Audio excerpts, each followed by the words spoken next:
This is a Rattle and Hum Sports podcast for Friday, June the 7th, 2013. I'm Bryan Houston, and we're glad to be talking Big 12 with our own Big 12 insider, Kevin Lonnquist. We're going to hit it all over the place, Kevin, with football, baseball. These are kind of the dog days, though, right now, right?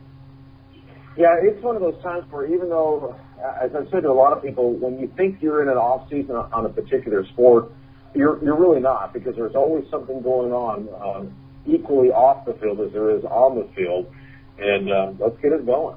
All right, well, good deal. Let's start, first of all, with Mack Brown. He had his summer news conference earlier this week, and amazingly enough, he sided with his rival, Bob Stoops, over at Oklahoma, who, Stoops had made the pretty strong comments about SEC propaganda versus the Big 12. Mack wasn't quite as critical of the SEC as much as he was, defending the Big 12 and claiming that the Big 12 doesn't get its due.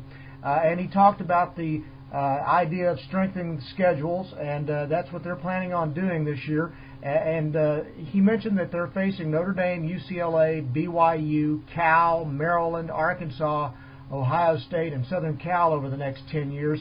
And you were talking a little bit about knowledge of Texas's methods and to their madness when it comes to scheduling. Talk about that.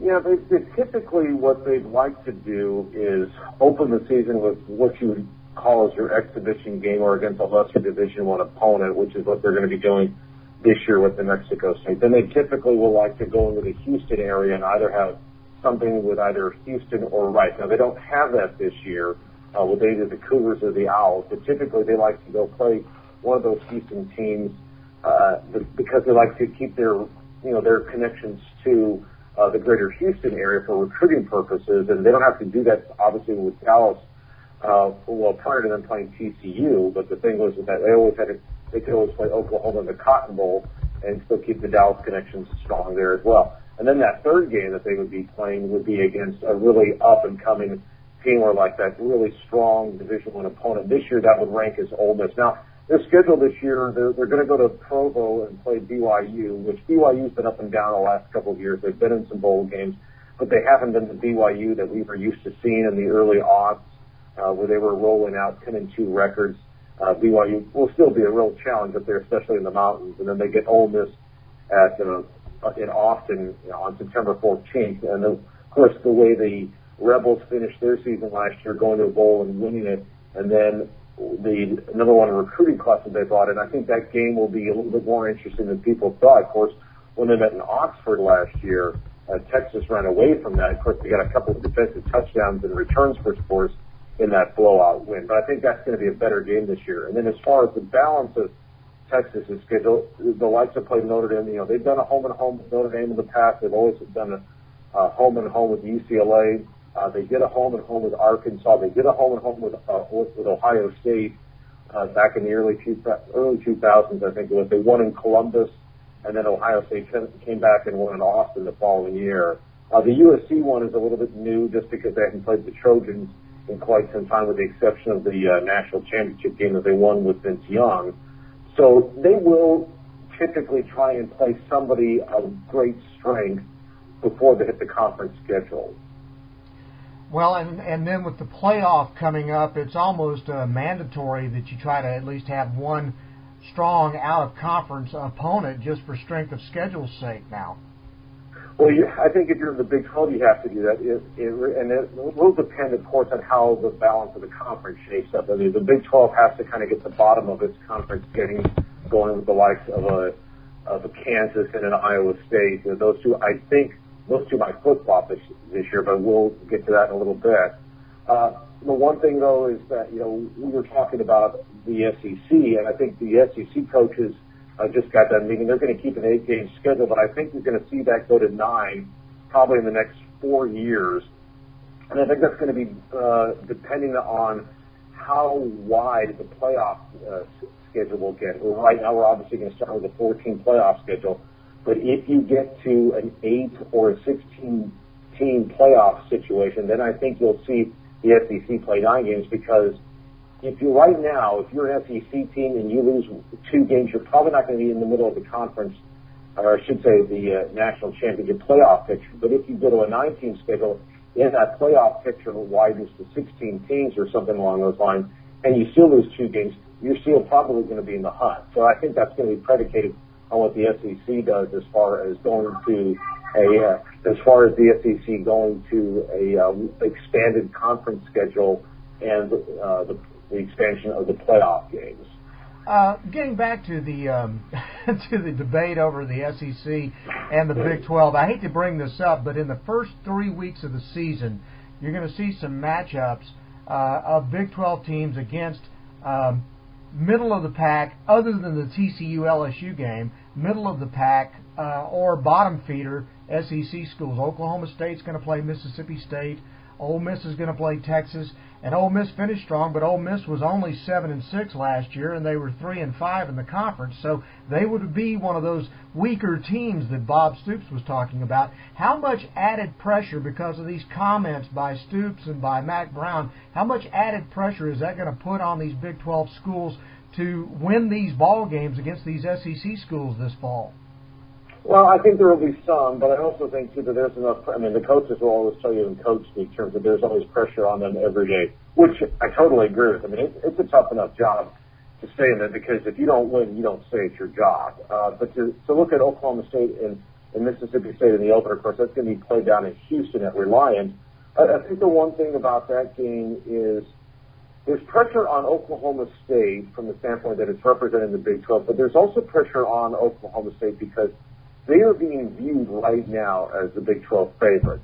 They've got a lot of people coming back on defense, and there was the West Lund transfer, but remember, Mike Gundy has 2 really solid quarterbacks who played a lot last year because of injuries and so forth, with J.W. Walsh and Clint Shell. So I think there's going to be some pressure on Oklahoma State to say, okay, if they wind up being ranked as the preseason favorite in the Big 12, then they've got that moniker to live up to, and that's really uncharted territory for the Cowboys, even though they were in a BCS game a couple years ago against Stanford and won it. It's just when you start the season with those kinds of expectations, it's a little bit different than the way they finished 2 years ago when they were coming out of nowhere and they were winning games, and then they wound up going to the BCS. And, of course, there was the argument that was made that they should have been playing for the national championship. As far as TCU and LSU, sure, it's a big test for TCU. We know this at the Cowboy Stadium is going to be all purple with TCU purple and LSU purple. And, of course, there's 2 things with TCU that are coming into this game. Obviously, they're not going to have defensive end Devontae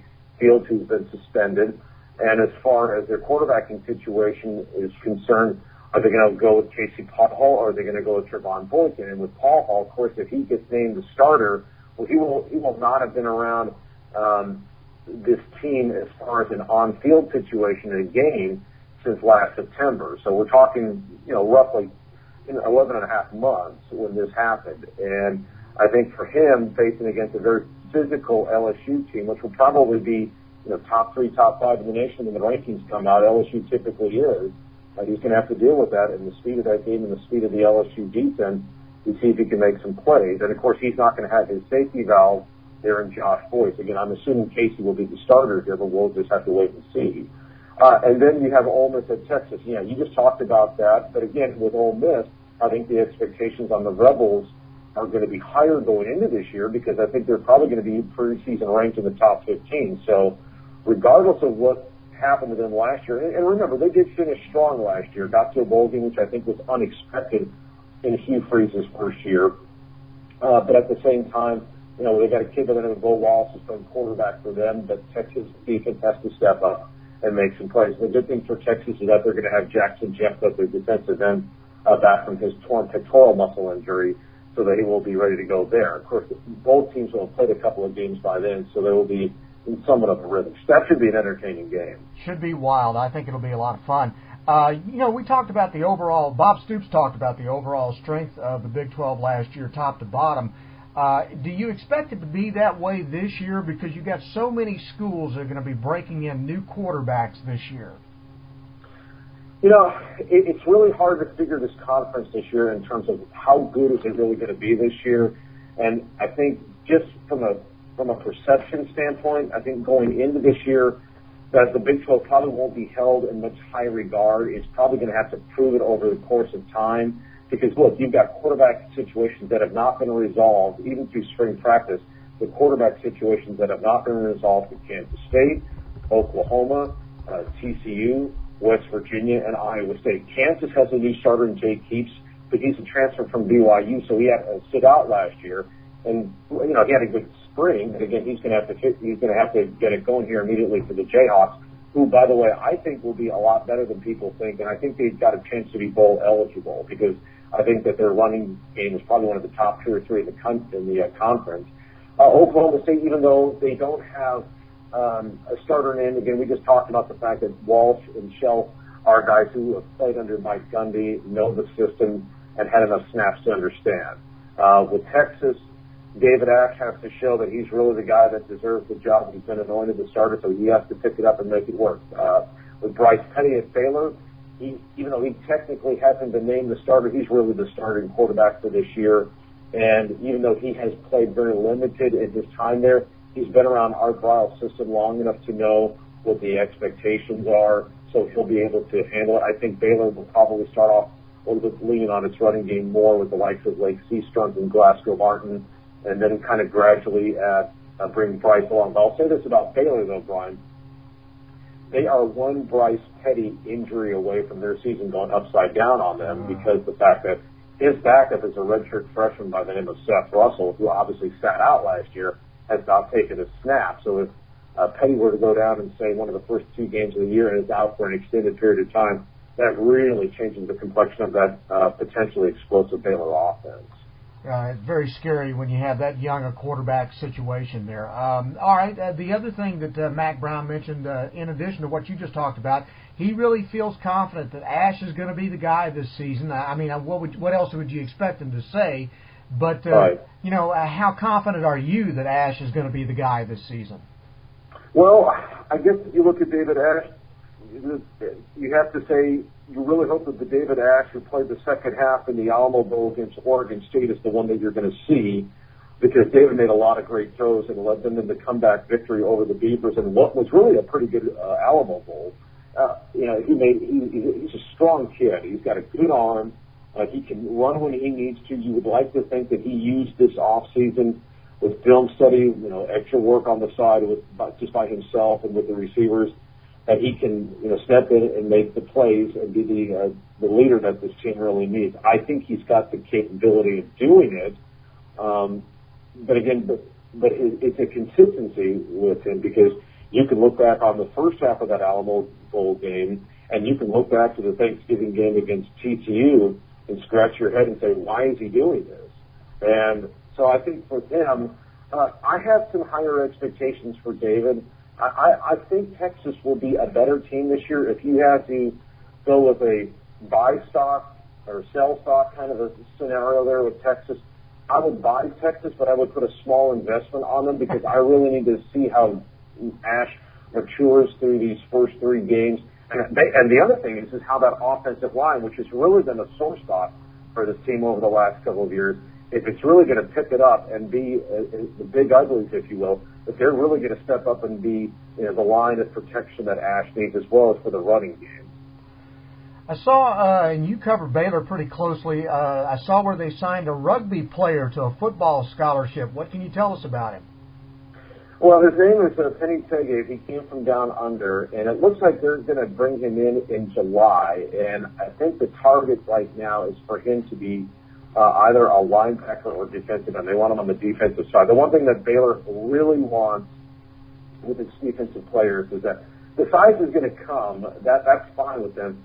But they just really want fast, athletic players, and that's what this guy shows. Now, he's got a rugby background, so his football background is a little bit limited. Of course, you're going to get that.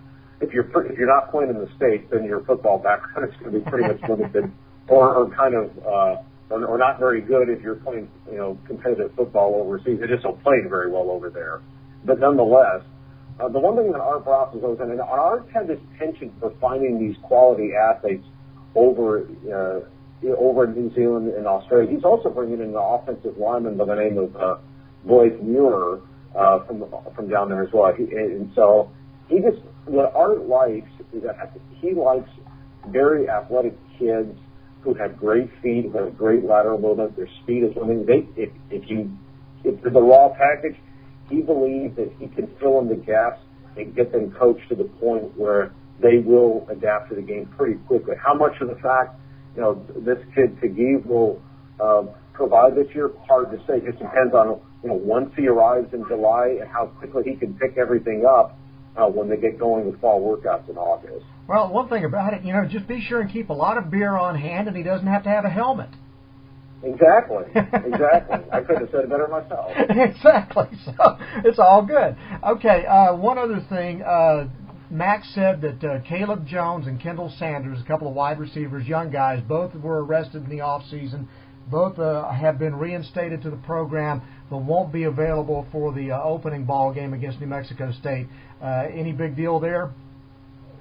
It's kids being kids, and it just seems like you can't. I don't mean to dismiss it like that, but it just kind of comes with the territory of running a college football program, and you're just going to have some kids that are going to make some really dumb choices, and that's what's happened here with both Jones and Sanders. Sanders is a kid that a couple of years ago had originally committed elsewhere before he wanted to decommitted from Oklahoma State and committed to Texas. He's from Athens, and he's a really fast kid. And so we'll just have to see how he responds to the discipline of missing the opener against New Mexico State, which is, let's face it, Bryan, it's not a game that they're going to need him anyway. They should take care of that pretty easily. But they're obviously going to need him for the balance of the season. So, you'd like to think that these suspensions for these kids will kind of get their attention and say, hey, if you do this, this is what happens to you. But sometimes some kids just don't get it, but we'll just have to see how Jones responds to being able to come back and how Sanders will respond once he comes back for the second game at BYU. Okay, we talked about the Baylor quarterback Bryce Petty, but Phil Steele has him as the preseason Big 12 first-team quarterback, guy that's never played before. So that means he doesn't think much of David Ash, and there are not a lot of returning quarterbacks anyway in the conference. Yeah, I think what Phil might be getting at, and this is just my speculation, of course, is I just think that he has a really good respect for Art Briles and how Art develops his quarterbacks. Now, I think the way people look at Nick Florence's season last year is that Nick, I think a lot of people kind of forgot that he was playing in part for, when Robert Griffin blew out his ACL a couple of years ago, and Nick had to play the balance of the season, and that was the year that when Baylor went 4-8. So Nick had a lot of snaps during the season, during that season. So he had a lot of experience. The difference is Petty's playing time is very, very limited. So, but again, the way Art's offense is developed and the way he gets his quarterbacks to play, I will say this, getting back to Florence for a moment, he did have the opportunity to be drafted. He just told the NFL that he was done and he was going on to business school and he just wanted to go on to a professional life as opposed to trying to pursue something in the NFL. But again, it goes back to Art just being able to develop players. I think the one thing that Art doesn't get enough credit for is how well his quarterbacks develop under him. Yeah. Maybe that's where Phil has identified that. But I think Art is a really good teacher of offense. I mean, look at when he was coaching at Stevensville, all the quarterbacks that he had come into his system that went on to play Division I college football. You either know how to coach quarterbacks or you don't. I think it's an either-or situation with that sort of thing. You have to find those types of players that, you have to find those intangibles that you will maximize, and Art just has a way of doing that. I can't think of the last time that Art Briles has ever had a situation where he didn't have a really top-notch, productive quarterback. Well, and that's true. I will say this, though. In looking at his recruiting efforts over the last couple of years, he's really, really picky on what he wants in his starting quarterback. And I can't put my finger on as to in terms of the physical attributes, the mechanics, the ability to make plays and that sort of thing. Art's eye is something unto himself, and he knows what he wants. I can tell you this: he knows what he wants, and he's going to do everything he can to pursue it. And once he locks onto a kid, he usually is going to find what he wants. Now, and that's why if you look at Baylor's depth chart with their quarterback situation there, you scratch your head and say, why is he doing this? But you kind of have to let it ride, because look at what he's done the last 3 years. He basically turned Baylor from the bottom of the basement of the Big 12 and made them a potential contender this year, which I think Baylor will be a contender for the conference title this year. Okay, talking about, I know your favorite subject, the College Football Playoff Selection Committee. Bob Stoops this week said, or has been saying in the past, that he does not want media on the College Football Playoff Selection Committee. What's your thought about that? Where do you stand on that? I'm sorry, I wasn't paying attention. What were we talking about? I'm just kidding. I get tired of this topic. I think, again, this is something about, look, it's probably going to be a compilation of, some either conference commissioners, athletic directors. I wouldn't be offended if a guy like Ivan Maisel from ESPN, who's been around the game for many, many years, would be involved in the selection process. I mean, it's something I wouldn't have a problem with that. I think it's just you want to get people on this committee who have been around the game, understand it, will be impartial in their selections, of course, but have a great appreciation for the game so that they will be able to make the right selections when the time is right. I mean, it's a process where right now where everyone's just kind of, throwing out a lot of opinions, and because it's fun to do it right now. No one really knows who's going to be on the committee. Nobody knows how many people are going to be on the committee. I've seen I've seen numbers from anywhere from 14 to 20 people who could be on it. But I'm just like, just wake me when we have them, and then we'll go from there. Okay, fair enough. All right, two other things, and these are non-football. Big shout-out to Oklahoma's softball team. They beat an SEC team for the national championship. That should make Stoops very happy. I'm sure Bob was shouting scoreboard. And Oklahoma plays LSU in the Super Regional in the men's baseball. So big weekend coming up for Oklahoma and for the Big 12 against the SEC for a right to go to the College World Series. Right, and then Kansas State also playing in Tallahassee against Florida State. And really, not of that showing by the Big 12. Oklahoma State got eliminated last week, but really it was not a great year for the Big 12 in baseball. So only 3 teams were selected, with Kansas State, OU, and Oklahoma State. But the fact that 2 of those 3 got through to the Super Regionals, it's pretty good testament. The conference is still pretty solid in baseball. It's just maybe not as deep. And, of course, really, let's face it, when your signature baseball program in Texas isn't doing well, which Texas hasn't done well the last couple of years, it kind of throws your conference, it kind of gives a bad feeling to your conference, whether that's fair or unfair. But I think it's kind of true, like with Major League Baseball, Bryan. When the New York Yankees are going well, baseball is going well, but when the Yankees are suffering, the game is suffering. And I kind of think that's the perception with the Big 12 in baseball. If Texas is doing well, then the Big 12 is doing well, and if Texas isn't, then what's going on with the conference in baseball? That's, like I said, fair or unfair, that's kind of the way it's perceived. What's coming up for you as far as Rattle and Hum Sports is concerned? Well, we mentioned a little bit before about the stock, about putting some stock into the Big 12 teams. I'm not going to do any predictions on the conference until August. You always have to kind of allow for the random player movement of players leaving, players coming in who were unexpected to come in, or someone getting suspended for doing something silly in the middle of July. But anyway, we'll have something on that here within the next day or two, just kind of giving what we think, who you think you should buy, who you think we should sell, that sort of thing. We'll also have a couple of little reactions about the Big 12 baseball teams that are getting started with the Super Regionals, and then just have a couple thoughts on the fact that the conference revenues came out last week at $198 million, to where each of the, or I should say 8 of the 10 teams are getting $22 million, which is record-setting numbers. TCU and West Virginia each getting 11 because they're new members of the conference. But again, there was a comment that was made about that where Bob Bowlesby, the commissioner, thinks that those revenues could get to anywhere between $30 and $40 million per team, which would be absolutely magnificent in terms of just these teams being able to have the funds to, upgrade facilities, hire better coaches, and help their staffs, and just, help make the conference even stronger. Yep, it definitely will add some gas to the arms race, no question about that. All right, Kevin, we appreciate you. Great talking to you. We've missed you, and we look forward to talking to you again real soon about the Big 12, okay? All right, very good, Bryan. Thanks for your time. You bet. Thank you. Kevin Lonnquist, the Big 12 Insider for Rattle and Hum Sports. I'm Bryan Houston. Have a great day.